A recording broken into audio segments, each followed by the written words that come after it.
Hello everyone, Sharpedo43 once again bringing you all week 8 of the ICPL now. In this battle we're going to be facing Aaron 12, and as you can see we're going to be doing the battle on Showdown. Reason being is just that Aaron 12 for some reason got his 3DS busted. Well, it probably just happened honestly. But yeah, the bottom line is he doesn't have a 3DS anymore, so he has to pretty much do all of his battles on Showdown now, which is kind of unfortunate. But yeah, so we're going to be facing this guy's draft, which I don't know if I can show it to you guys, but if I do, it's gonna be right here. If not, then I'll just mention some of the mons that I was particularly afraid of when going into this battle, or at least when going into preparations for this battle. But yeah, so as you can see, he didn't bring a lot of what I was expecting. As you can see right here, if I actually show it, he had a Tapu Koko, he had a Tangrowth, he had a Kyurem, Registeel, and he also had Victini, Gliscor, and you name it. Like, he has a bunch of threats on his draft, obviously. And I was actually anticipating the Koko and the Tangrowth combination to come, but he actually didn't end up ever bringing that, honestly. Like, pretty much, this was one of those battles where he actually ends up bringing absolutely nothing that I anticipated, basically. He has, like, well, actually, I did expect Lopunny. I did expect Victini, and to an extent I also expected Gliscor. What I did not expect though was the Greninja, which I don't believe was even Protean, honestly, because I don't think that's even allowed. Not even Battle Bond was allowed here. And he also, I did not expect him to bring the Masquerain. The part of me that did kind of suspect him to possibly bring it was if he wanted to go with a Sticky Webs approach, but I wasn't sure, honestly. And I felt like the matchup kind of didn't allow for Masquerain to set up anyway. And then there's Alomomola, which, yeah, it's a bulky mon, but it really can't do much against my team, honestly, I feel. Even because, you know, even though it's super effective, its power is not really that good. And I mean super effective on my mons like Steelix and Infernape and what's it called, Landers T. But because it's weak in power, you know. But yeah, I just didn't think he could really do much, so other than maybe just be annoying with the bulk and whatnot. But that didn't end up being the case. Now, I don't know if I've ever shown you guys my draft in my previous battles. I don't think I ever have, honestly. I kind of forget that I even was supposed to do that, honestly. But here's my draft as well. My draft is nothing like very, very big, honestly. It's just the usual stuff, honestly. It's consisting of, well, a lot of threats, obviously. There's Snorlax, there's Reuniclus, there's Rotom. Well, actually, a lot of these mons don't feel very, very threatening, honestly. But again, it's just the draft that Harris had, so, you know. When it comes to Harris, like I can definitely see myself trusting this guy's teams, because I've already said this, but I mean, Harris is actually a very, very proficient team builder. I think he's a nerd, that's why he knows a lot. So I was very, very confident in this guy's draft, and I was kind of feeling like I'd probably be doing well in this draft if I actually play my cards correctly, because his team might be good, but I may not actually be that good myself, honestly. Therefore, I could still lose with his team, but I just felt like more confident in doing battles with a team that was drafted by Harris, because Harris knows about team building more so than I do, basically. But anyways, all that digression aside, this is gonna be the battle, and yeah, like I said, it's gonna be on Showdown, which is whack. But what are we gonna do, man? I can't tell him to go buy a new 3DS, especially with the Sword and Shield being a thing now. Like, well, like, it wouldn't be worth buying another 3DS unless he has actual 3DS games that he wants to play on, honestly. But anyway. So yeah, I think here it's been a while. Well, actually, it's not been a while. It's actually pretty recent, but you know how forgetful I can be. So yeah, I think I tried leading off with the Azumarill right out of the gate, because I kind of anticipated him to lead with the Masquerain in an attempt to set up Sticky Webs, because looking at his team, it looks like it's full of powerhouses in Victini, Greninja, and Megalop.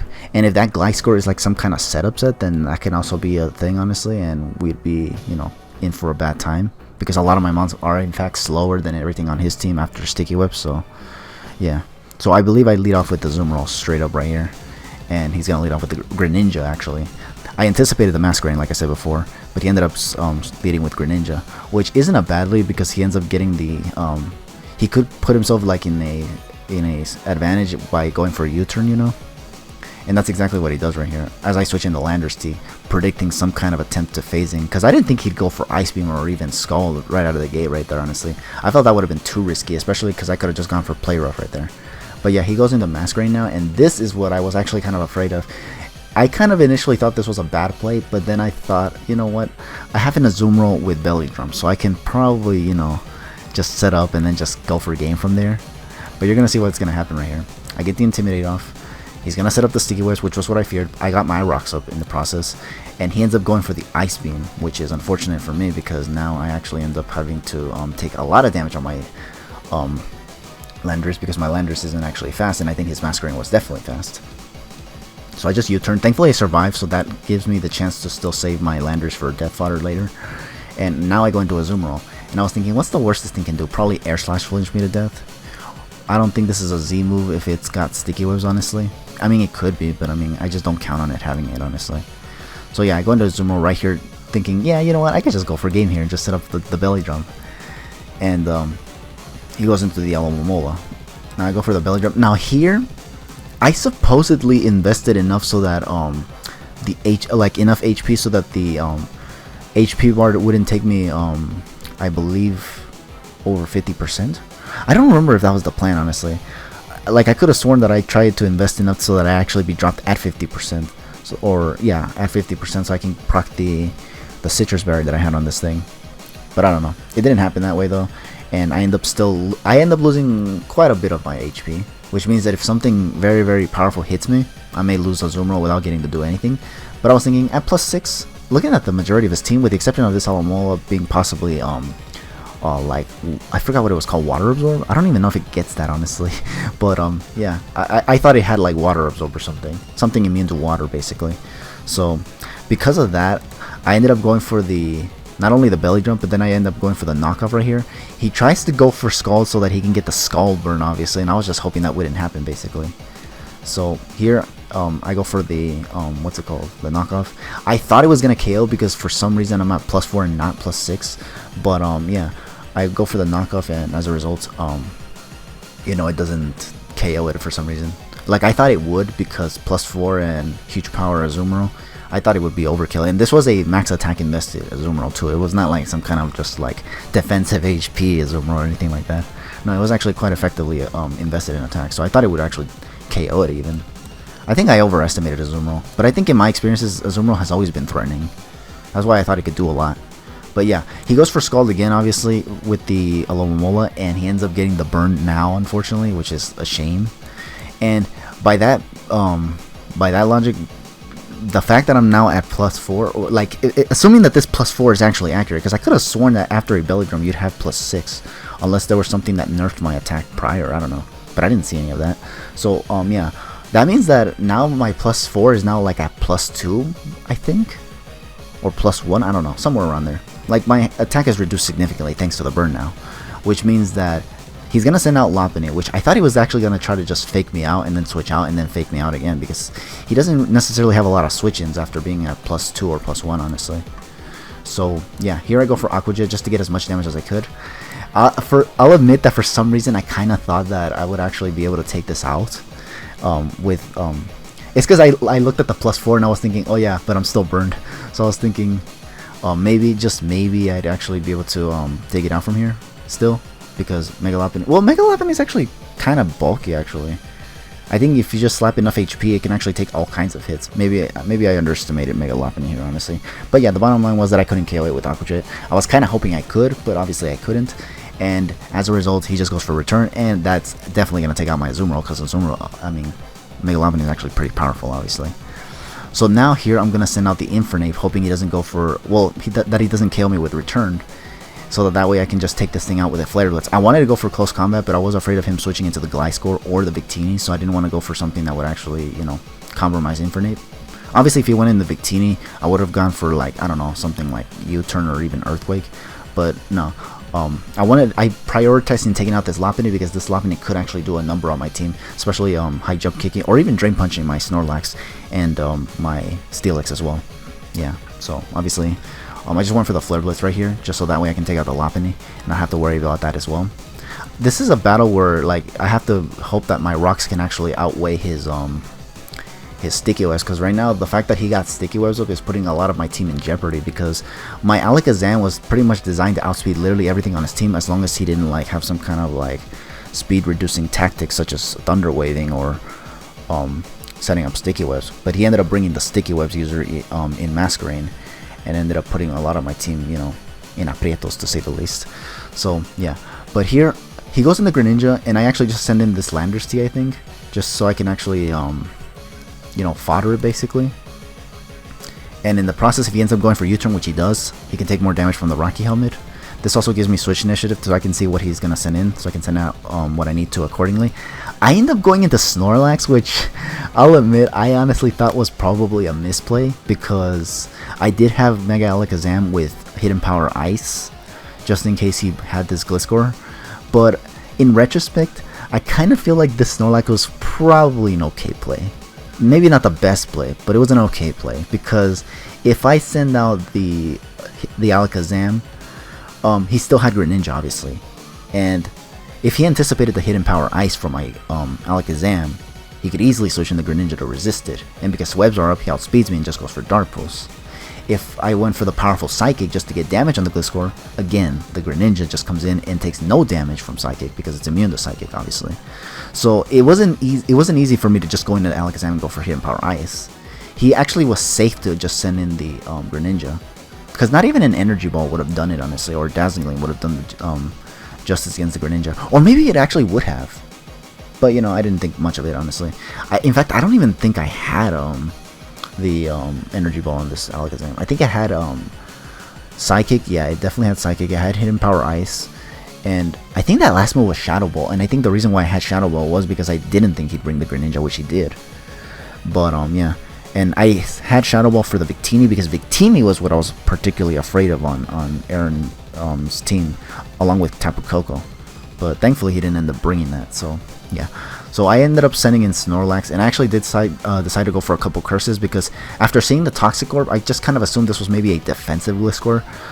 It's just going to probably try to Toxic Storm me or something, or just be annoying with its roosting and its recovery and whatnot. So I decided to just start going for the curses right here, basically. But then here, as you can see, he reveals the Swords Dance, which means, oh, so this thing can just set up to +6 and pretty much destroy me. So because he set up to +2, he has no defense buff, so I decided to just go for the damage here and just start going for returns here. And this did a good amount of damage, although unfortunately the Toxic Orb recovers way too much HP, which is really, really obnoxious. And here I just go for another return as he goes for an Earthquake just to see how much damage he does. I believe at +3. I don't know why he's at +3 when... why is he at +3? I don't know. I'm pretty sure after Swords Dance he should have been at +2, no? Yeah. I don't know why he's at +3. Like, did he... oh, okay. I think it's acting as +3 because I got the what's it called? What's it called? The attack boost. Unless he actually just went for one Swords Dance. I think he went for one Swords Dance, no? Yeah, I think it's acting as if he went for 2 Swords Dances. He went one for once when I went to Curse, and I think another one for when I went to Return. And then from there he went for the Earthquakes. I think that's how it was. I don't know.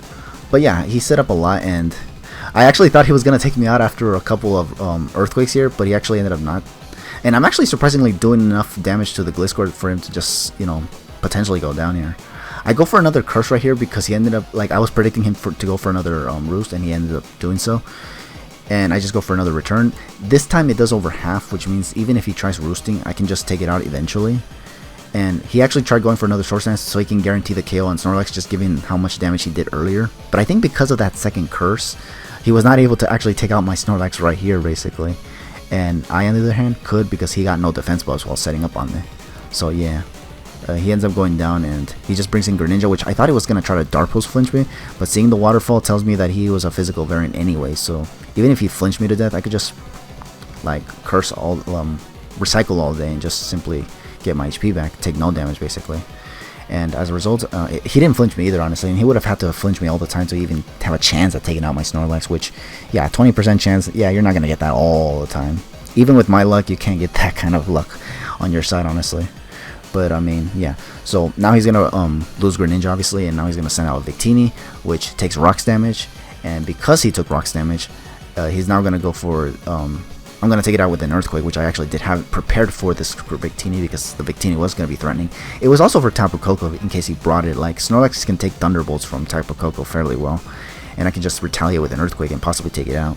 Victini, similar case, can take at least a special hit like Blue Flare and just retaliate with a Earthquake afterwards. He actually ended up going for Zen Headbutt, which tells me once again he is only a physical variant, which is actually good for me because if all of his mons were physical, then that means that it had nothing for my Snorlax basically. So yeah, we just take out the Victini as well and just, you know, get that over with. This Masquerain, yeah, this Masquerain goes down because I have Return and took a lot of rocks damage, obviously, in the process, the Masquerain that is. And basically, this is effectively a sweep from Snorlax right here. Like, it was actually crazy. I was actually like, I for some reason thought I was actually just gonna lose because the Gliscor was a setup set, honestly. In fact, I was actually considering a couple times that to switch out the Snorlax to bring in Alakazam to outspeed it. But I had to remind myself that the sticky webs were still up and that there was no way out. So I had to basically just hope for the best and hope that the Gliscor being fully set up doesn't end up taking me out. And that's exactly what happened. So I was surprised. So maybe he didn't have actually any attack investment, because I think if he had full attack investment on that Gliscor, I think he would have definitely taken out my Snorlax. But I guess because it was probably a defensive set with or Spadef invested set, I don't know. But it was definitely a bulky set with no attack investment, it seemed, because at +6 it did not KO. I was at +2 too, honestly, but I mean he was at +4, so I was thinking in 2 hits I should go down. But this thing didn't go down till like after 5 hits. It didn't go down at all, period, basically. But it looked like it could have, but it never did, so I was just like, wow. So yeah, as a result, yeah, but because that didn't happen, I ended up just basically sweeping, because, you know, when it comes to these setup wars, whoever gets the upper hand, like whoever KOs the one that's set up first, they end up basically cleaning up more often than not. And that's exactly what happened here. Snorlax won because it was able to take the Earthquake from what's it called? Oh, also I had the Ayapapa berry, which helped keep my Snorlax healthy, because I survived the Earthquake, but instead of staying weakened for his next one to finish me off, I got more recovery back, forcing his Greninja to come in and try to do funny things. I went for a recycle there earlier as well, just to, you know, keep myself completely healthy in case any of his mons were special attackers, which thankfully were not. In fact, that just gave me even more confidence to win the battle. So yeah, obviously with this guy, for a very, very scary draft, I actually did make the right choice in preparing aggressively to set up and sweep, basically, because that was kind of what I felt he was going to do. Which it was, because he had sticky webs up and wanted to use his powerhouses to clean up against me. Thankfully, we were able to avoid that. So yeah, that's gonna be the whole battle. GG's to Aaron as always, and yeah, I think that's it.